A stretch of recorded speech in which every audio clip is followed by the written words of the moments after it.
हम परमेश्वर के वचन में देखेंगे कि परमेश्वर का वचन आज की रात हमसे क्या कहता है। मेरे प्रियो, आज बहुत अद्भुत रीति से परमेश्वर हमसे बातचीत करना चाहता है और हमारे लिए परमेश्वर के पास में बहुत सारी आशाएं हैं। परमेश्वर के पास हमारे लिए जो है, हम मनुष्य के लिए बहुत सारी वाचाएं हैं। मनुष्य के लिए परमेश्वर के पास में बहुत सारी आशीषें हैं जिन्हें हम कई बार हम खोजते हैं लेकिन खोज नहीं पाते। कई बार हम उनके बारे में जानते भी नहीं हैं और कई बार जो है उन आशीषों के बारे में हम बेखबर हैं।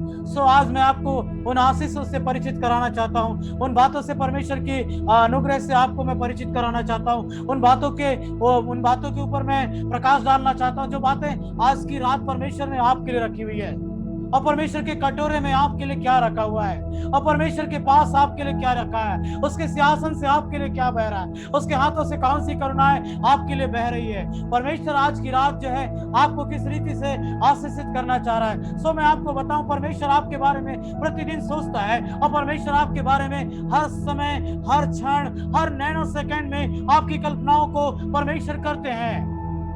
परमेश्वर आपका चित्र अपनी हथेली पर खोद कर बनाए रखे हुए हैं। देख, मैंने तेरा चित्र अपनी हथेली पर खोद कर बनाया है और मैं तुझे प्रतिदिन देखता हूं। मैं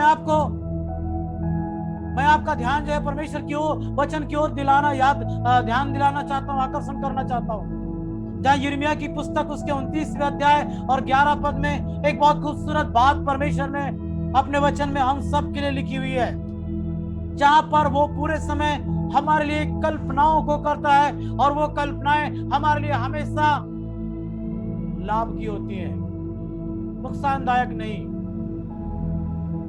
मेरे प्रियो, मनुष्य एक दूसरे को चोट देने के बारे में सोचता है, मनुष्य एक दूसरे को गिराने के बारे में सोचता है, मनुष्य एक दूसरे के हरासमेंट के बारे में सोचता है। मनुष्य सोचता है कि मैं उसको कैसे गिरा दूं, मैं उसको कैसे नुकसान पहुंचा दूं, मैं उससे अपना बदला कैसे लूं। मनुष्य सोचता है मैं उसे कैसे हानि पहुंचाऊं। लेकिन परमेश्वर कुछ और सोचता है। और वो क्या सोचता है? यिर्मयाह की पुस्तक उसके 29 अध्याय और 11 पद में पढ़ेंगे और मेरा बेटा सैम यहाँ पर पढ़ने में मदद करेगा।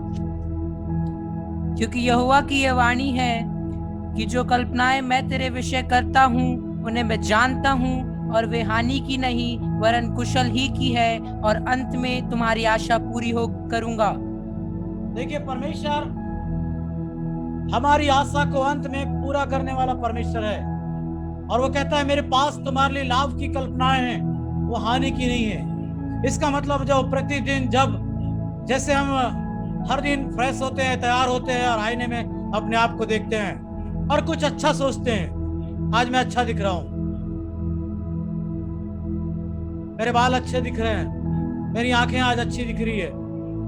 वैसे ही परमेश्वर हमारे चित्र को जब अपनी हथेली पर देखता है और वो सोचता है कि ये मेरी खूबसूरत रचना है और इसे मैं आज कैसे लाभ दे दूं, और इसके जीवन में मैं कौन सा पल डाल दूं, कौन सी बात ऐसी डाल दूं जिसके कारण से इसके चेहरे पर मुस्कुराहट आ जाए, कौन सी बात मैं इसके जीवन में ऐसा कर दूं जिससे ये अपने आप में विजय महसूस करने पाए। मैं इसके जीवन के लिए कौन सी आज कौन सी बात को इसके लिए आशीर्वाद के रूप में खोल दूं जिसके कारण से इसका जीवन आज खुशियों से भर जाए। आज आप अपने दफ्तर में होते हैं, आप आज अपने काम पर होते हैं, आप जब आप सुबह से उठकर अपने काम पर होते हैं, पारिवारिक जीवन में होते हैं, जब आपके चेहरे पर मुस्कुराहट होती है, याद रखें वो दी हुई मुस्कुराहट परमेश्वर की कल्पनाओं का फल है। वो आपके बारे में सोचता है, प्रतिफल देने वाला परमेश्वर है। इमेजिन करिए, वो परमेश्वर एक ऐसा परमेश्वर है जो मानवीय तरीके से व्यवहार नहीं करता, जो मानवीय तरीके से नहीं सोचता है, वह सोचता है अद्वितीय तरीके से, वह सोचता है कुछ अद्भुत, वह सोचता है कुछ असाधारण। जब आप विषम परिस्थिति में होते हैं, जब आप घटनाओं में होते हैं, जब आप चिंतन में होते हैं, जब आप भागते रहते हैं, आप परेशानी में होते हैं, आप सोचते रहते हैं अब मेरे लिए शायद कोई रास्ता नहीं बचा। हो सकता है कि बीते समय में कोरोना काल में आप अस्पताल में भर्ती रहेंगे, मैं भर्ती था। आप में से कई लोग घरों में परेशान रहे होंगे और आप अपने अपने बारे में सोचते रहे होंगे कि अब मेरे लिए कोई रास्ता बाकी नहीं है। या बहुत सारे लोगों को, आप ऐसे लोगों को जानते होंगे जो ऐसा सोचते हैं कि अब मेरे लिए कोई रास्ता बाकी नहीं रहा, और वो शायद इस दुनिया से भी चले गए। परमेश्वर वो परमेश्वर नहीं है। परमेश्वर वो परमेश्वर है जो हमारी कल्पनाओं के बाद एक नया रास्ता निकाल दे। दैट कॉल गॉड, उसे ही परमेश्वर कहते हैं। जब हमारी सोच खत्म हो जाती है, आपने बहुत सारे मूवीज में डायलॉग सुना होगा, जहां तुम्हारी सोच खत्म होती है वहीं से हमारा काम शुरू होता है। मेरे प्रियो, जहां आपकी मेरी सोच खत्म हो जाती है वहीं से परमेश्वर का काम चालू होता है। एक ऐसी घटना भाई धर्मशास्त्र के अंदर मैं आपको बताऊं, परमेश्वर जो कर सकता था और जिस समय परमेश्वर ने अद्भुत रीति से काम किया, मैं आपको ले जाना चाहता हूं उत्पत्ति की पुस्तक में। आपको उत्पत्ति की पुस्तक उसके 21वें अध्याय और 19 पद में ले जाना चाहता हूं, जहां पर ऐसी घटना है जहां पर जंगल था और झाड़ियां थी, और परमेश्वर ने वहां पर जो है किस रीति से जो है हाजिरा की संतान के लिए एक अद्भुत रीति से रास्ते को तैयार किया। और वो रास्ता क्या था? चारों तरफ कोई भी किसी प्रकार का जो है कोई रास्ता सूझ नहीं रहा था, और वहां पर पानी की कमी थी, और वहां बिल्कुल भी पानी नहीं था। उसके पास जो संसाधन था वो खत्म हो गया था। आइए हम देखते हैं उत्पत्ति 21 और उसके 19 पद में। थोड़ा सा हम 17 पद से पढ़ेंगे। परमेश्वर ने उस लड़के की सुनी, और उसके दूत ने स्वर्ग से हाजिरा को पुकार के कहा। 14 पद से पढ़ दीजिए। इसलिए अब्राहम ने सवेरे तड़के उठकर रोटी और पानी से भरी चमड़े की थैली भी हाजिरा को दी और उसके कंधे पर रखी, और उसके लड़के को भी उसे देकर उसको विदा किया। वह चली गई और बेरशेबा के जंगल में भटकने लगी। वह थैली का जल समाप्त हो गया, तब उसने लड़के को एक झाड़ी के नीचे छोड़ दिया, और आप उससे तीर भर के टप्पे पर दूर जाकर उसके सामने यह सोचकर बैठ गई, मुझको लड़के की मृत्यु देखनी ना पड़े। तब वह उसके सामने बैठी हुई चिल्ला चिल्ला कर रोने लगी। परमेश्वर ने उस लड़के की सुनी, और उसके दूत ने स्वर्ग से हाजिरा को पुकार के कहा, हे हाजिरा, तुझे क्या हुआ? मत डर, क्योंकि जहां तेरा लड़का है वहां से उसकी आवाज परमेश्वर को सुन पड़ी है।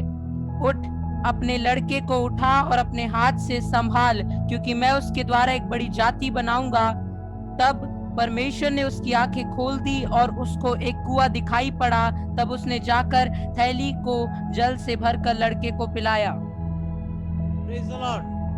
और यहाँ पर देखते हैं बेरशेबा की जंगल की झाड़ियों में भटक रही थी। यहाँ पर हाजिरा जो है अपने लड़के के लिए पानी के लिए भटक रही थी, जहाँ पर पानी का कोई दूर दूर तक कोई इंतजाम नहीं था। जो कुछ उसके पास में संसाधन था वो खत्म हो चुका था। जितना उसके पास में पानी था वो पीकर खत्म हो चुका था। कई बार हमारे पास जो संसाधन होते हैं वो खत्म हो जाते हैं और चारों तरफ हमारे पास कोई रास्ता दिखाई नहीं देता है। हम सोचते हैं और हमारी कल्पनाएं खत्म हो जाती है कि अब मैं कहां से करूंगा, अब मैं कैसे करूंगा, अब मुझे कौन देगा, कहां से लाएगा, क्या करूंगा मैं, किससे मांगूंगा मैं, कहां से लाऊंगा मैं। हमारी सोच इन बातों में खत्म हो जाती है, और जहां कोई रास्ता नहीं रहता, और ठीक उसी समय परमेश्वर के दूत ने यहां पर एक बात कही कि तेरे लड़के की आवाज जो है सुन ली गई है, और वहां पर देख तुझे एक कुआं मिलेगा और उसमें से पानी लेना, अपने लड़के को पिला लेना। वो तो सोच चुकी थी कि मेरे लड़के की मुझे मृत्यु को देखना पड़ेगा। कई बार हम सोचते हैं कि हमें मृत्यु को देखना पड़ेगा। कई बार हम सोचते हैं कि मुझे इस सामान्य परिस्थिति में हमेशा फंसे रहना पड़ेगा। कई बार हम सोचते हैं शायद इस कर्ज से मैं नहीं निकल पाऊंगा। कई बार हम सोचते हैं कि शायद इस जमीन के विवाद से मैं कभी नहीं निकल पाऊंगा। कई बार हम सोचते हैं पर इस परिवार के विवाद से मैं कभी नहीं निकल पाऊंगा। कई बार हम सोचते हैं कि मैं इस कोर्ट कचहरी के विवाद से कभी नहीं निकल पाऊंगा। नहीं, सच ये नहीं है। सच ये है कि आपके चिल्लाने की ओर परमेश्वर का ध्यान है। आपके गिड़गिड़ाने की ओर परमेश्वर का ध्यान है। परमेश्वर के पास एक ऐसा इंतजाम है जो आपको उस मरुभूमि में, जो आपको उस जंगल के अंदर, जो आपको ऐसी परिस्थिति में जहां पर आप परेशान हैं, आपके लिए एक नया इंतजाम करता है। उसी का नाम परमेश्वर है।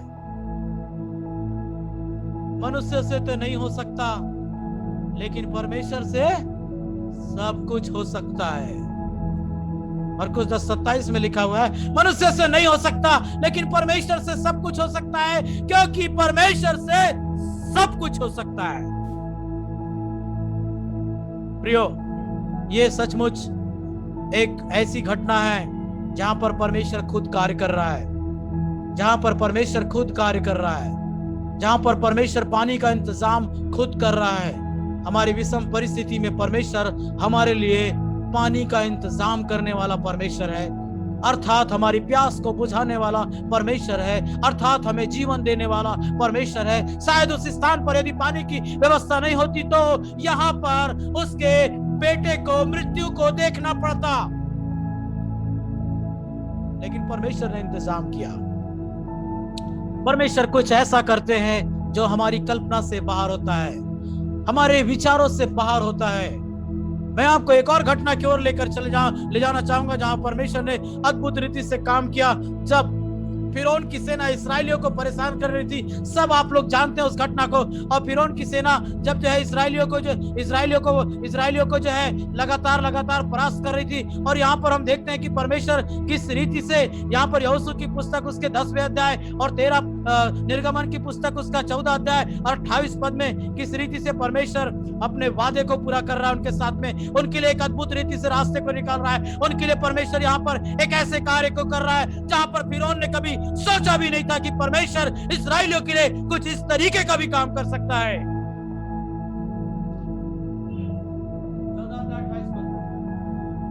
और जल के पलटने से जितने रथ और सवार इस्राएलियों के पीछे समुद्र में आए थे, वे सब वरन फिरौन की सारी सेना उसमें डूब गई और उसमें से एक भी ना बचा। मेरा पद से पढ़ेंगे।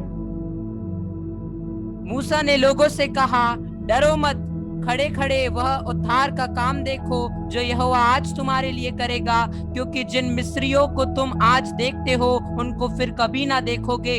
यहोवा आप ही तुम्हारे लिए लड़ेगा, इसलिए तुम चुपचाप रहो। तब यहोवा ने मूसा से कहा, तू क्यों मेरी दुहाई दे रहा है? इस्राएलियों को आज्ञा दे कि यहाँ से कूच करे, और तू अपनी लाठी उठाकर अपना हाथ समुद्र के ऊपर बढ़ा और वह 2 भाग हो जाएगा। तब इस्राएली समुद्र के बीच होकर स्थल ही स्थल पर चले जाएंगे। और सुन, मैं आप मिस्रियों के मन को कठोर करता हूँ और वे वहां भी उनका पीछा करेंगे। तब फिरौन और उसकी सारी सेना और रथों और सवारों के विनाश द्वारा मेरी महिमा होगी। और जब फिरौन और उसके रथों और सवारों पर विजय द्वारा मेरी महिमा होगी, तब मिस्री जान लेंगे कि मैं यहोवा हूँ। परमेश्वर अपनी महिमा को प्रकट करने के लिए वो कर सकते हैं जो हम सोच नहीं सकते। यहाँ हम देखते हैं कि परमेश्वर किस रीति से कार्य कर रहा है और समुद्र को 2 भागों में यहाँ पर विभाजित कर रहा है और उसमें से बीच में से रास्ता निकाल रहा है। और जब फिरौन की सेना उस रास्ते पर चलती है और गहरे जल ने थोड़े ही समय में जब रास्ते में चलती है और अचानक से जो है वो रास्ता उनके लिए बंद हो जाता है और सारी सेना समेत उनके रथ और घोड़े सब कुछ गहरे जल में डूब जाते हैं। मेरे प्रियो, आपके पीछे चाहे कितनी भी दुष्टता की सेना क्यों ना लगी हो, वे सब उस गहरे जल में डूब जाएंगी। आपके पीछे चाहे कितनी भी युक्ति क्यों ना लगी हो, वे सब उस गहरे जल में डूब जाएंगी। परमेश्वर बीच में से एक रास्ता निकालेगा। परमेश्वर बीच में से रास्ता निकालता है और रास्ता कहां से निकाल रहा है? पानी के ऊपर। हालेलुया। परमेश्वर वो परमेश्वर है, अद्भुत काम करने वाला परमेश्वर है, अद्वितीय काम करने वाला परमेश्वर है। परमेश्वर हमारे सोच से हटकर कार्य करने वाला परमेश्वर है। वो हमारा चित्र अपनी हथेली पर खोद कर प्रतिदिन हमारे लिए अच्छी कल्पनाओं को गढ़ने वाला परमेश्वर है। मैं आपको विश्वास दिलाना चाहता हूं, परमेश्वर अब महानता के कामों को इस रीति से करता है। परमेश्वर ने एक समय जो है इस रीति से कार्य किया जो आपको सोचने में अद्भुत लगेगा। दुनिया के ऊपर फिर वैसा काम कभी नहीं हुआ। इतिहास इस बात का गवाह है, इतिहास इस बात का गवाह है। साइंस इस बात को खोज रही है, साइंस इस बात की खोज कर चुकी है और साइंस जो है इस बात को स्वीकार कर चुकी है। जब यहोशू के द्वारा जो है एक समय ऐसा हुआ कि परमेश्वर ने जो है यहोशू के द्वारा उसके यहोशू की पुस्तक उसके 10वें अध्याय और 13 पद में सूरज की गति को भी रोक दिया था। परमेश्वर वो काम करने वाला परमेश्वर है। आपके लिए अगर इंतजाम नहीं होगा, परमेश्वर समय और परिस्थिति को रोककर आपके लिए इंतजाम करेगा। परमेश्वर आपके लिए उस काम को कर सकता है जो आपके दिमाग में, आपके मगज में नहीं है, जो आपके विचार में नहीं है, जो आपके चित्त में नहीं है। कभी आप सोच नहीं सकते थे कि कोई मनुष्य के द्वारा या किसी ऐसे व्यक्ति के द्वारा सूरज की गति को भी रोक दिया जाएगा। परमेश्वर वो परमेश्वर है। यहोशू की पुस्तक उसके 10 अध्याय 13 पद को पढ़ते हम। 12 पद से पढ़ेंगे। उस समय अर्थात जिस दिन यहोवा ने एमोरियों को इजराइलियों के वश में कर दिया, उस दिन यहोशू ने यहोवा से इजराइलियों के देखते इस प्रकार कहा, हे सूर्य तू गिबोन पर और हे चंद्रमा तू अयालोन की तराई के ऊपर थमा रहे। और सूर्य उस समय तक थमा रहा और चंद्रमा उस समय तक ठहरा रहा, और जब तक उस जाति के लोगों ने अपने शत्रुओं से बदला ना लिया। क्या यह बात याशार नामक पुस्तक में नहीं लिखी है कि सूर्य आकाश मंडल के बीचों बीच ठहरा रहा और लगभग 4 पहर तक ना डूबा। 4 पहर तक सूरज को रोकने वाला परमेश्वर। माजरा क्या था? सूर्यास्त हो जाता तो समस्या हो जाती, उजाला खत्म हो जाता। परमेश्वर उजाले को बरकरार रखने के लिए सूरज को स्थिर करने वाला परमेश्वर है। आपके जीवन की खुशियों को बरकरार रखने के लिए परमेश्वर परिस्थितियों में बदलाव को ला सकते हैं। जो नहीं है वो कर सकते हैं, वही परमेश्वर है। इसी का नाम परमेश्वर है। जिस परमेश्वर की मैं और आप उपासना करते हैं वो जीवता परमेश्वर है। उसके बारे में सोचिए, उसके बारे में कल्पना कीजिए, वो क्या कर सकता है। कभी सोच कर देखें उसके बारे में कि वो मेरे लिए क्या कर सकता है। जी हाँ, वो आपके लिए वो कर सकता है जिसने यहोशू के लिए किया, जिसने जो है इस्राएलियों के लिए किया, जिसने हाजिरा के लिए किया, वह आपके लिए भी कर सकता है। यही नहीं, मैं आपको बता दूं, परमेश्वर का वचन हमें सिखाता है यूहन्ना की पुस्तक उसका 14 अध्याय और 12 पद में। ये एक छोटी बात नहीं है कि पुराने नियम में ऐसा होता था, नए नियम में ऐसा नहीं होता, या अब ऐसा नहीं होता। टेक्निकल टाइम में देखिए, उस जमाने में मनी मिराइकल नहीं हुआ। मनी मिराइकल जब हुआ था तो मनी मिराइकल किस रीति का था? यीशु मसीह ने मछली के पेट में से सिक्का निकाला, वो मनी मिराइकल था। आज बहुत सारे प्रभु के दास लोग मनी मिराइकल की प्रार्थना करते, बहुत सारे लोगों के अकाउंट में पैसे आ जाते, बहुत सारे लोगों के लिए जो है परमेश्वर अद्भुत रीति से रास्ता खोल देता है। आज परमेश्वर वो कर सकता है। यूहन्ना की पुस्तक उसका 14 अध्याय और 12 पद को पढ़ते हम। मैं तुमसे सच सच कहता हूँ कि जो मुझ पर विश्वास रखता है, ये काम जो मैं करता हूँ वह भी करेगा, वरन इनसे भी बड़े काम करेगा, क्योंकि मैं पिता के पास जाता हूँ। मुझसे बड़े काम करेगा। प्रभु यीशु मसीह ने हमारे लिए कहा, जो मैंने किया है, अर्थात जैसे मैंने लाजर को जिंदा किया, मैंने याईर की बेटी को जिंदा किया, मैंने बर्तनमय पर दया करी, मैंने 38 साल के बीमार को चंगा किया, ये नहीं परंतु इससे बड़े बड़े काम करोगे। परमेश्वर वादे का परमेश्वर है। आपके जीवन में कभी भी किसी प्रकार के आश्चर्य कर्म को करने वाला परमेश्वर केवल वही परमेश्वर नहीं जो पुराने समय में करता था, वह आज भी वही है, वह कल भी वही था, वह युगानुग एक सा परमेश्वर है। वह हमारे जीवन में अद्भुत आश्चर्य कर्म को खोलने वाला परमेश्वर है। वह हमारे जीवन से अद्भुत आश्चर्य कर्म कराने वाला परमेश्वर है।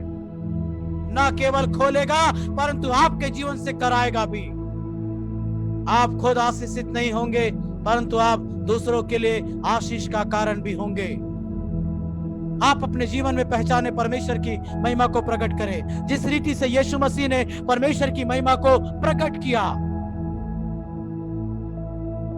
जब वो 4 दिन के सड़े हुए लाजर के पास में गया, उससे कहा उठ, बाहर निकला, और वह बाहर निकल आया। ऐसा इसलिए हुआ कि परमेश्वर की महिमा वहां पर प्रकट हो। प्रियो, परमेश्वर अपनी महिमा को आपके जीवन से प्रकट कराने के लिए किसी भी समय, किसी भी प्रकार के ऐसे कार्यों को प्रकट कर सकते हैं जिससे परमेश्वर की महिमा आपके जीवन से हो। परमेश्वर साधारण परमेश्वर नहीं है, और आप भी साधारण लोग नहीं हैं। आप साधारण लोग नहीं हैं, क्योंकि आपका परमेश्वर साधारण नहीं है। हालेलुया, बोले यीशु मसीह की। अपने आप से कहे, मैं साधारण नहीं हूं, मैं साधारण नहीं हूं, क्योंकि मेरा परमेश्वर साधारण नहीं है। हालेलुया। परमेश्वर उन कार्यों को आपके जीवन से प्रकट करे। परमेश्वर आपको अपनी महिमा में बढ़ाए। परमेश्वर जो है और भी अपने जीवन के, आपके जीवन के द्वारा परमेश्वर अपनी महिमा को प्रकट करे। आइए हम प्रार्थना करेंगे। इस समय अपने आप को जांचे और अपने हृदय में हाथ रखकर बोले कि परमेश्वर, मैं साधारण नहीं हूं, मैं उस असाधारण सामर्थ को अपने जीवन से प्रकट करना चाहता हूं जो आपने मेरे अंदर रखा है। यहोशू सूरज को रोक सकता है, मूसा की लाठी से समुद्र 2 भागों में बट सकता है। हाँ प्रभु, हाँ प्रभु, तूने अपने वचन में कहा, यही नहीं परंतु मुझसे बड़े बड़े काम तुम करोगे। मैं अपने आप को असाधारण स्वीकार करता हूं। मैं अपने आप को असाधारण स्वीकार करता हूं। मैं अपने आप को असाधारण स्वीकार करता हूं। स्वीकार करता हूं मैं आपके आश्चर्य कर्मों को प्रकट करने के लिए। मैं अपने आप को देता हूं कि मैं अपने आप को इसलिए देता हूं कि मैं आपके आश्चर्य कर्मों को प्रकट करूं, मैं आपकी महिमा को प्रकट करूं, मैं आपके उस असाधारण नेचर को अपने जीवन से प्रकट करूं कि लोगों के जीवन में मसीह की महिमा प्रकट हो जाए। शाबा ना राबा शेका नाबा सेरे लेबे रबा ना सिखारा लबा शराबा रगा ना सीथा नाबा से खेरेबे। आप बदल रहे हैं, आप बदल रहे हैं इस समय, आप बदल रहे हैं इस समय।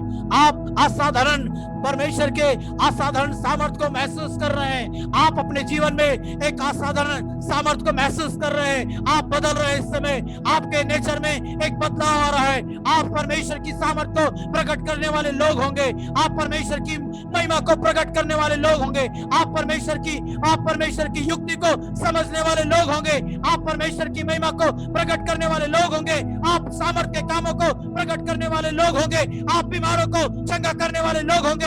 आप महिमा को प्रकट करने वाले लोग होंगे। आप यीशु के बारे में कहने वाले लोग होंगे। आप यीशु की गवाही को देने वाले लोग होंगे। आप यीशु के आश्चर्य कर्मों को प्रकट करने वाले लोग होंगे।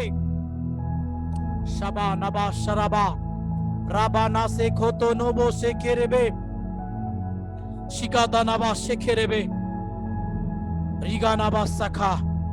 विपत्ति चाहे आपके पीछे कितनी भी हो, चाहे वह फिरौन की सेना के समान क्यों ना हो, चाहे परिस्थितियां आपके पास बेरशेबा की जंगल की झाड़ियों के समान क्यों ना हो, सुनसान स्थिति क्यों ना हो, डेप में आप क्यों ना हो, विषम परिस्थिति में आप क्यों ना हो,